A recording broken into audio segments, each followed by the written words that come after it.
നമ്മുടെ വാഹനത്തിൻ്റെ കംപ്ലൈൻറ്റ് നമ്മൾ കണ്ടുപിടിച്ചിട്ടുണ്ട്. കാലിപ്പർ അസയുടെ ആ ഒരു ഷേക്കിംഗ് ആണ്.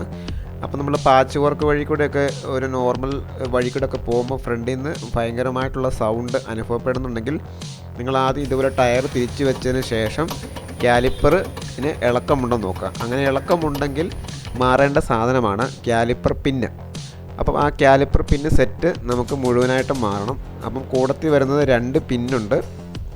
അതുപോലെ തന്നെ ആ പിന്ന് ഗ്രീസ് ചെയ്യാൻ വേണ്ടിയുള്ള ഗ്രീസും ഉണ്ട്, ബോൾട്ടും ഉണ്ട്, അതുപോലെ ബൂട്ടും ഉണ്ട്. ഈ ഒരു കവറിനകത്താണ് നമുക്കിത് കിട്ടുന്നത്. നമുക്ക് ഇത് ഓൺലൈൻ വഴിയും വാങ്ങിക്കാം, അല്ലാതെയും വാങ്ങിക്കാം. അപ്പോൾ നമുക്ക് കാലിപ്പർ പിന്ന് ചേഞ്ച് ചെയ്യാനായിട്ട് ആദ്യം നമുക്ക് ടയർ അഴിക്കണം. ടയർ അഴിച്ചിട്ട് ഡിസ്കിൻ്റെ ആ ഒരു ഭാഗം നമുക്ക് കിട്ടണം. അപ്പോൾ നമുക്ക് ടയർ അഴിച്ച് മാറ്റാം. ടയർ അഴിക്കുന്നതിന് മുമ്പായിട്ട് നമ്മൾ ജാക്കി വെക്കുന്നതിന് മുമ്പായിട്ട് വീൽ നട്ട് ലൂസ് ചെയ്യുക. വീൽ നട്ട് ലൂസ് ചെയ്തതിന് ശേഷം മാത്രമേ ഉള്ളൂ ജാക്കി വെക്കാവുള്ളൂ. കാരണം നമ്മൾ ജാക്കി വച്ചതിന് ശേഷം ടയർ അഴിക്കാൻ ശ്രമിക്കുമ്പോൾ നല്ല ടൈറ്റ് ആയിരിക്കും വീൽ നട്ട്. അപ്പം വണ്ടി ചിലപ്പോൾ ജാക്കിയിൽ നിന്ന് തെന്നിപ്പോകാനുള്ള ചാൻസ് ഉണ്ട്. അപ്പം വണ്ടിയുടെ ടയർ ഫ്ലോറിലായിരിക്കുമ്പോൾ തന്നെ വീൽ നട്ട് ലൂസ് ചെയ്തതിന് ശേഷം ജാക്കി വെച്ച് ബാക്കി നട്ടുകൾ ലൂസ് ചെയ്ത് ടയർ അഴിക്കുക. ടയർ അഴിച്ചതിന് ശേഷം നമ്മൾ പ്രത്യേകം ശ്രദ്ധിക്കേണ്ട കാര്യം, ഒരു കാരണവശാലും ടയർ നമ്മൾ മാറ്റി വേറൊരു സ്ഥലത്തും കൊണ്ടുപോയി വെക്കരുത്. ഇനി നമുക്ക് കാലിപ്പർ പിന്നിൻ്റെ ബാക്കിലുള്ള 2 ബോൾട്ട് അഴിക്കണം. ആ ബോൾട്ട് അഴിച്ചെങ്കിൽ മാത്രമേ ഉള്ളൂ ആ ഒരു കാലിപ്പറിൻ്റെ ആ ഒരു പിസ്റ്റൺ അടങ്ങുന്ന ആ ഒരു യൂണിറ്റ് നമുക്ക് മേളിലോട്ട് മാറ്റി വെച്ചിട്ട് ഉണ്ട്. ഇപ്പം ആ ഒരു നട്ട് അഴിച്ചെടുക്കുക, ലൂസാക്കി എടുക്കുക. ശേഷം നമ്മൾ ഈ ഒരു കാലിപ്പറിൻ്റെ പിസ്റ്റൺ അടങ്ങുന്ന ആ ഒരു സെക്ഷൻ നേരെ അതിൻ്റെ കൂടുതലൊരു ഓസ് ഉണ്ട്. ആ ഓസ് പൊട്ടാതെ മാറ്റി സേഫായിട്ട് വെക്കേണ്ടതാണ്. ഇനി നമ്മൾ കാണുന്നതാണ് പിന്നെന്ന് പറയുന്നത്, ഡാമേജ് ആയ പിന്ന്. ഈ പിന്നാണ് ആ ഒരു കാലിപ്പറിൻ്റെ ആ ഒരു പിസ്റ്റണും ഡിസ്കുമായിട്ട് ആ ഒരു സെപ്പറേറ്റ് ചെയ്യുന്നത്. അപ്പം ഈ പിന്നിന് ഡാമേജ് വരുമ്പോഴാണ് ആ ഒരു കാലിപ്പർ കടന്ന് ഷെയ്ക്കായിട്ട് നമ്മുടെ വാഹനം കട്ടർ ചാടുമ്പോഴോ അല്ലെങ്കിൽ പാച്ച് വർക്ക് വഴി കൂടെ ഒക്കെ പോകുമ്പോൾ ആ ഒരു വലിയൊരു സൗണ്ട് കേൾക്കുന്നത്. അപ്പോൾ നമുക്ക് ഈ പിന്നൊന്ന് ചേഞ്ച് ചെയ്യേണ്ടത് അത്യാവശ്യമാണ്. പിന്ന് നമ്മൾ മേടിച്ചിട്ടുണ്ട്, കുറച്ച് മുമ്പ് കാണിച്ച പോലെ പിന്ന് മേടിച്ചിട്ടുണ്ട്. അപ്പോൾ പുതിയ പിന്ന് എടുത്തിട്ടുണ്ട്. പഴയ പിന്ന് ഡാമേജ് ആയി. ഇനി നമ്മൾ പുതിയ പിന്ന് എടുത്തതിന് ശേഷം ഇത് മാറുന്നത് എങ്ങനെയെന്ന് കാണിക്കുകയാണ്. ഈ പിന്നിൻ്റെ കൂടെ കിട്ടുന്ന ഗ്രീസ് മാത്രമേ ഉള്ളൂ ഈ ഒരു പിന്നേൽ യൂസ് ചെയ്യാവുള്ളൂ. ഗ്രീസ് ചെയ്യാതെ ഒരിക്കലും ഇത് നമ്മൾ ഇൻസേർട്ട് ചെയ്യാൻ പാടില്ല. കാരണം ആ ഒരു ലൂബ്രിക്കേഷൻ കിട്ടണമെങ്കിൽ കറക്റ്റായിട്ട് ഗ്രീസ് ചെയ്യണം. ആദ്യം നമ്മൾ ബൂട്ട് ഇൻസേർട്ട് ചെയ്യുക, അതായത് അതിൻ്റെ ആ ഒരു വാഷർ ഇൻസേർട്ട് ചെയ്യുക. ഇൻസേർട്ട് ചെയ്തതിന് ശേഷം ആ കവർ പൊട്ടിച്ച് അതിനകത്തുനിന്ന് ഗ്രീസ് എടുത്ത് ആ പിന്നിൻ്റെ പ്രതലത്തിൽ നല്ലപോലെ അപ്ലൈ ചെയ്യുക.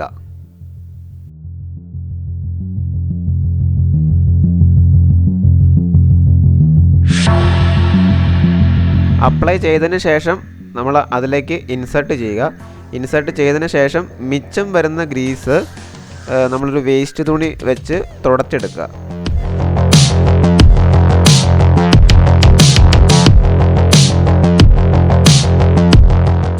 തുടച്ച് എടുത്തതിന് ശേഷം ആ ബൂട്ടിൻ്റെ എൻഡിങ് അതിലേക്ക് നല്ലപോലെ ടൈറ്റാക്കി പിടിപ്പിച്ചതിന് ശേഷം ഇതുപോലെ ഫ്രീ ആയിട്ട് മൂവ് ആവുന്നുണ്ടോ എന്നുള്ള കാര്യം ചെക്ക് ചെയ്യുക. അതുപോലെ തന്നെ അടുത്ത പിന്നും ഇതുപോലെ ചെയ്യുക. ആദ്യം ബൂട്ട് ഇൻസേർട്ട് ചെയ്യുക. ബൂട്ട് ഇൻസേർട്ട് ചെയ്തതിന് ശേഷം ഗ്രീസ് അപ്ലൈ ചെയ്ത് കൊടുക്കുക. അപ്ലൈ ചെയ്ത് നല്ലപോലെ അപ്ലൈ ചെയ്തതിന് ശേഷം നമ്മളതിലേക്ക് ആ ഒരു പിൻ ഹോൾഡറിലേക്ക് ഇൻസേർട്ട് ചെയ്തതിന് ശേഷം ഫ്രീ ആയിട്ട് മൂവ് ആവുന്നുണ്ടോ എന്നുള്ള കാര്യം കൂടെ നോക്കുക.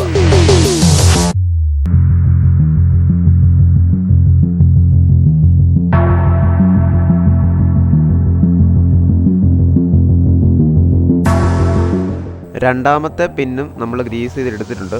അതും ഇതുപോലെ രണ്ടാമത്തെ ഹോൾഡറിലേക്ക് ഇൻസേർട്ട് ചെയ്യുക.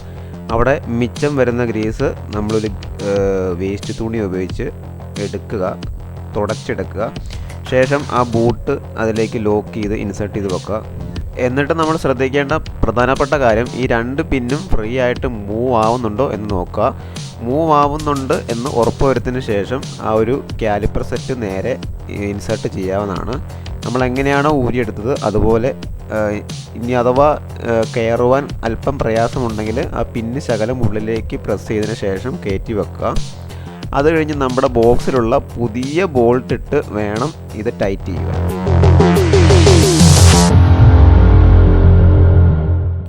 പിന്ന് മേടിച്ചപ്പോൾ കിട്ടിയ പുതിയ ബോൾട്ടാണ് നമ്മൾ എടുത്തിരിക്കുന്നത്. അത് വെച്ച് വേണം ടൈറ്റ് ചെയ്യാൻ. ബോൾട്ട് ടൈറ്റ് ചെയ്യുമ്പം ഒരേപോലെ ടൈറ്റ് ചെയ്യുക.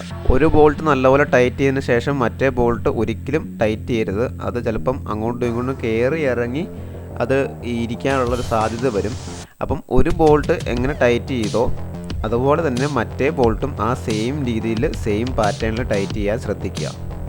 ഇപ്പം നമ്മുടെ വാഹനത്തിൻ്റെ ആ ഒരു ഇഷ്യൂ സോൾവ് ആയിട്ടുണ്ട്. ഇനി നമുക്ക് ടയർ നേരെ തിരിച്ചിടാം. ടയർ തിരിച്ചിടുമ്പോൾ ആദ്യമേ ടയർ ഇൻസേർട്ട് ചെയ്യുക. ഇൻസേർട്ട് ചെയ്തതിന് ശേഷം 4 നട്ടും ഇട്ട് ടൈറ്റ് ചെയ്യുക. ഓവർ ടൈറ്റ് ചെയ്യാൻ പാടില്ല. അത് കഴിഞ്ഞ് ജാക്കിയിൽ നിന്ന് എടുത്തതിന് ശേഷം മാത്രം നട്ട് ഓവർ ടൈറ്റ് ചെയ്യുക.